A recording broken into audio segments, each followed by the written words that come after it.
Hey guys, মই ঋতিকাই স্বাগতম জনাইছোঁ মোৰ ইউটিউব চেনেল ঋতিকাজ ডায়েৰীলৈ। আজি মই আকৌ নতুন ৰেচিপি এটা লৈ আহিছোঁ আপোনালোক সকলোলৈ। যদিহে মোৰ ৰেচিপিটো ভাল লাগে তেনেহ'লে মোৰ চেনেলটো লাইক এণ্ড ছাবস্ক্ৰাইব কৰি দিব। ব'লক এতিয়া আমি ভিডিঅ'টো আৰম্ভ কৰোঁ। আজি মই বনাবলৈ ওলাইছোঁ চিকেন কাৰী। ঘৰতে সহজে চিকেন কাৰী কেনেকৈ বনাব পাৰি চাওঁ আহক।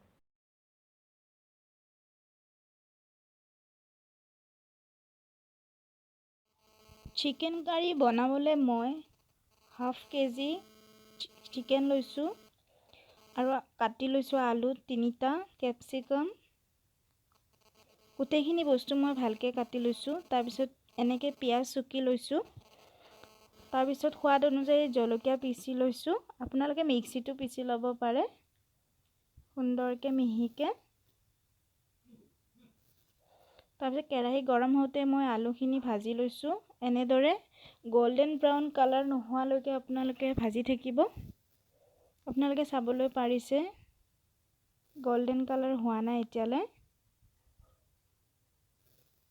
এতিয়া মই আলুখিনি এনেদৰে নমাই ল'ম।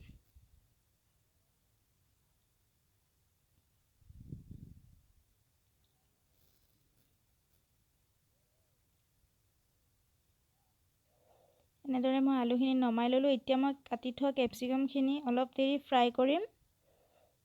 কেপচিকামৰ পানী নোযোৱালৈ মই ফ্ৰাই কৰিম। কেপচিকামখিনি এতিয়া উঠালোঁ, অলপ তেল দিলোঁ। ইয়াতে মই শুকান জলকীয়া দিলোঁ, পাঁচফোৰণ দিলোঁ। তেলখিনি গৰম হোৱাত মই পিঁয়াজ চুকি থোৱা ঢালি দিলোঁ। এইখিনি ভালকৈ ফ্ৰাই কৰিম।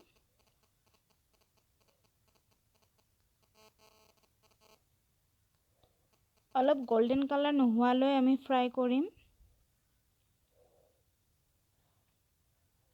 আপোনালোকে গেছৰ ফ্লেমটো ল' কৰি দিব আৰু এনেকৈ কৰচেৰে লৰাই যাই থাকিব যাতে পিঁয়াজখিনি কেৰাহীত লাগি নাযায়। এতিয়া মই জলকীয়া আকৌ মই লৰাই দিছোঁ এনেকৈ।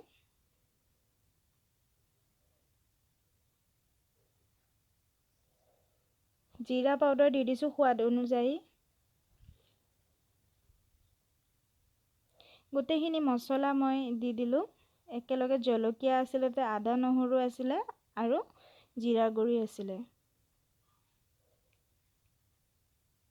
এইখিনি ভালকৈ ভাজি ল'ব।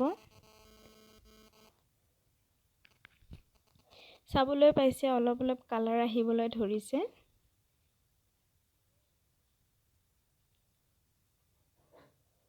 এনেদৰে কালাৰ আহিলে হালধি গুড়ি দি দিব সোৱাদ অনুযায়ী।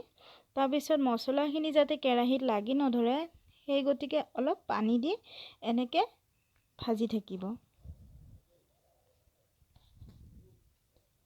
মছলাখিনি ভালকৈ সিজিবলৈ দিব। চাব এতিয়া মছলাখিনি ভালকৈ হোৱাই মই ইয়াতে মাংস পিচ দি দিলোঁ। সোৱাদ অনুযায়ী নিমখ দি দিলোঁ। ভাজি থোৱা আলু দি দিলোঁ। এতিয়া ভালকৈ লৰাই দিম এনেকৈ।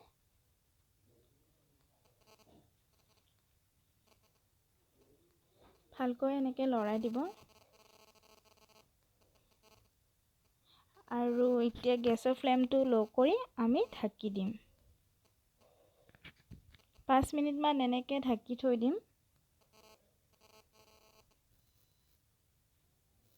তাৰপিছত গুচাই চাম আৰু অলপ দেৰি ভাজিম। আকৌ ঢাকি থৈ দিম। বহুত টেষ্টি হয় এই ৰেচিপিটো, আপোনালোকে ঘৰত ট্ৰাই কৰি চাব। এতিয়া মই যিখিনি ভাজি থোৱা কেপচিকাম আৰু কাটি থোৱা বিলাহীখিনি দি দিলোঁ। আৰু অলপ টাইম ঢাকি থৈ দিম 5 মিনিট। তাৰপিছত গুচুৱাই আকৌ ভাজি ল'ম। ইয়াতে ৰেড চিলি সোৱাদ অনুযায়ী, গৰম মছলা সোৱাদ অনুযায়ী দি দিব। চিকেন কাৰীত গৰম মছলা দিলে ভাল লাগে, এইটো এটা টিপছ হয়।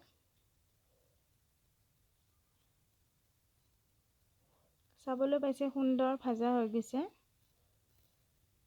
এতিয়া আমি অলপ কুহুমীয়া গৰম পানী দি দিলোঁ। মাংসখনৰ চাবলৈ পাইছে মাংসখন ধুনীয়াকৈ উতলিব ধৰিছে। আপোনালোকেও এনেকৈ ঘৰত বনাই খাই চাব। এইটো অলপ আনকমন ৰেচিপি হয়। চাবলৈ পাইছে কি ধুনীয়া কালাৰ আহিছে। আমাৰ মাংসখন প্ৰায় হৈয়ে গৈছে আৰু 5 মিনিট পিছত আমি গেছটো অফ কৰি দিম। এনেকৈ যদি খাই ভাল পায় তেনেহ'লে নিশ্চয় ঘৰত বনাই কেনে চাব। আৰু মোৰ ভিডিঅ'টো ভাল লাগিলে লাইক এণ্ড ছাবস্ক্ৰাইব কৰি দিব মোৰ চেনেলটিত।